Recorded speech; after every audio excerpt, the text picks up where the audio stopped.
So this is Prospector. There are two big user bases that we've identified. One is a generalist non-mining specialist.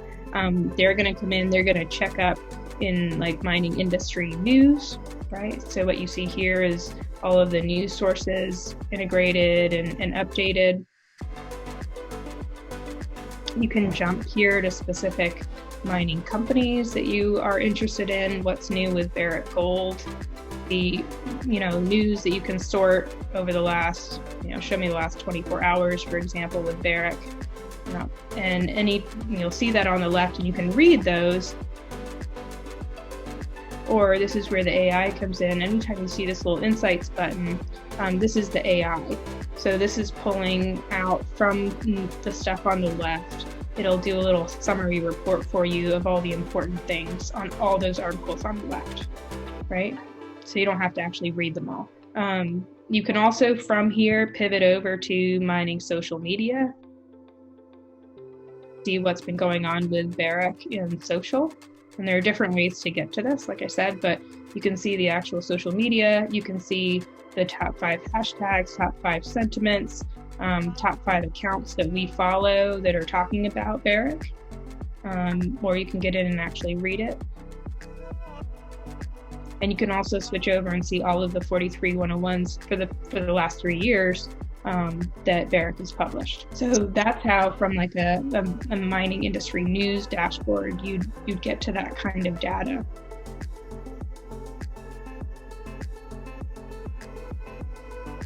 Let's say you're an investor and you're interested in cobalt, right?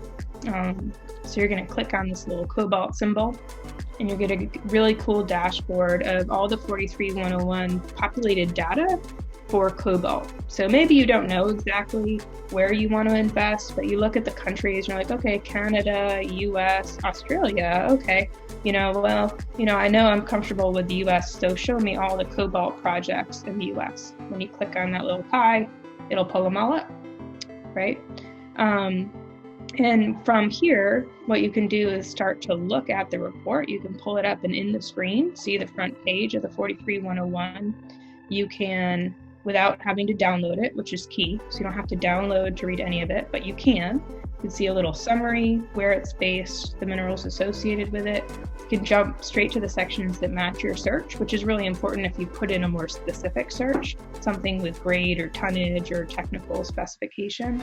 You can get straight to the tables and figures, which of course a lot of the geologists really care about, right? So maybe I want to get down into my drilling tables. You can get right to it and see what the results are.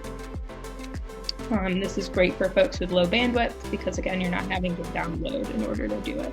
So let's say you look at a few things in the report, you like it, and you want to compare this to some other cobalt projects. Come up here, and you're going to add it to your comparison table. I'm going to add it to my little folder to compare cobalt projects. And I read through and I like this project here too that First Cobalt has. I'm going to add that to my cobalt project.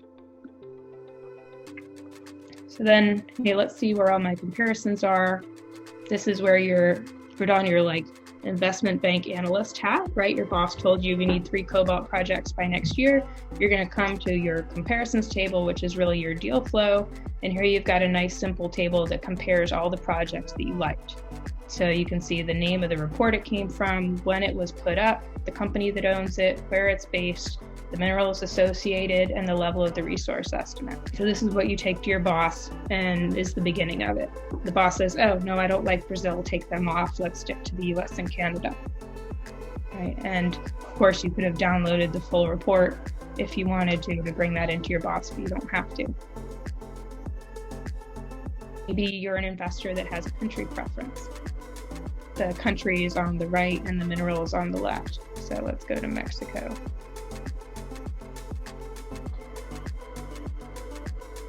So now you can say, all right, yeah, I like Mexico, but I'm only comfortable doing a project that has at least a probable mineral reserve, right? I'm not comfortable with anything indicated or inferred. You click on that, and it'll do the same thing. It'll pull you to all of the projects that meet that criteria. And you can do the same thing, adding it to your comparison table. The country and commodity dashboards also show you reports by author. So if you follow a certain QP, like this Daniel Heff, you can see all of the reports that he's ever authored, if he's somebody that you know and trust. Or if you're doing due diligence, you're a consultant, you're doing due diligence on a project, and you want to see, is this guy qualified? What other reports has he written? A lot of folks use it that way too. We've also put up like mining risk factors in the news. What are people saying about Mexico, right? What are the social media sentiments around the country, and all of the companies that have 43101 projects in Mexico. You can also see reports over time by mineral, and reports by company over time. So that's kind of like for a generalist user, how they'd walk through and check this stuff out. If you're an expert user, the folks really want to jump into the search. So here's where mineral and the level of resource estimate, the company, if you know who it is, the country you're interested in, and the date range of what you're looking for, as well as deposit type, or you can just put it into the search. And you can do this, I'll show you from the search directory that John did too. Everybody in mining wants a porphyry deposit, right? And everyone wants like 3 grams of gold per ton with copper. And maybe I only am interested in projects in Mexico, right? So show me all the porphyries with copper, gold, 3 grams per ton is mentioned, and they're in Mexico. I've got 8 assets that meet that criteria. So without a tool like this, you would have had to Google the mining companies to look through their corporate material to figure out who's saying that they have a porphyry in Mexico with those qualities, right? And then you have to go to SEDAR and download the reports if the companies didn't have them on their websites. And now you have them all right here. So this is also from the demos we've done. This would be the use case for a lot of the expert consulting companies. First of all, it saves them time on things like that.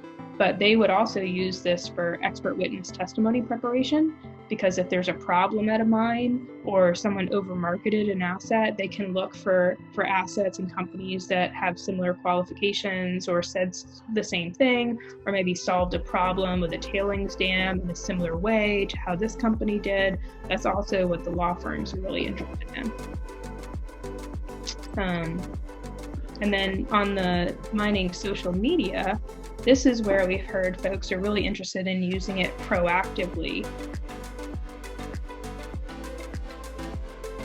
Let's just say the Vale Brazil dam disaster, right, over the last 90 days. What are people saying about that? Maybe you're thinking Vale stock is really cheap. Maybe it's a bargain. Should I buy it now? Well, the hashtags look okay, but the top 5 sentiments are confront criminal injustice and killed. So from a media campaign perspective, they're not doing too hot, right? And when you look at the accounts that are tweeting, they're not even like Twitter people, right? I mean, Mining Magazine is so there's that aspect from an investor, but also if you're a mining company looking to go into a new community, you want to know what are the problems in the community now. So what are a lot of the social justice folks, the environmental justice folks, and NGOs, what are they talking about now in this community before I even engage? Or if you're starting to go out and do drilling or do more work, are people talking about my project? If so, what are they saying, right? All of those types of things can be really leveraged when we have a more hyper-local social media capability built in. We've also got it, so another big revenue source would be building it out for mining companies. The company, let's say Somalayuca or Gloria, shows up in an investor's list. A company like Rio Tinto, you're gonna put your company up on Prospector primarily for transparency and making sure investors can get to this information easily and to attract new investors, right? So a big company like Rio, you would want to give basic information on where they are. You would want to highlight your year-end results through corporate presentations, all of their financial results, any key reports that they have out or promotional videos they've done that are marketing positive aspects of the company. You would also have all of the news about the company and all of their social media. Up here on the right, you'd have key website links. So if someone wants to get to their investor section of the website, they can get straight there, or Rio's own news and project websites, as well as all of their social media, right? So it's all in one place where an investor or a user doesn't have to go Googling to find things themselves and start pulling out companies' own websites. It's all in one consistent format, one consistent portal that really allows the investor to compare and contrast and compare apples to apples and oranges to oranges, but also giving them the information that a mining company wants them to have, in addition to just the public disclosure data that's found in the 43101s, right? Because otherwise, if you are BBC,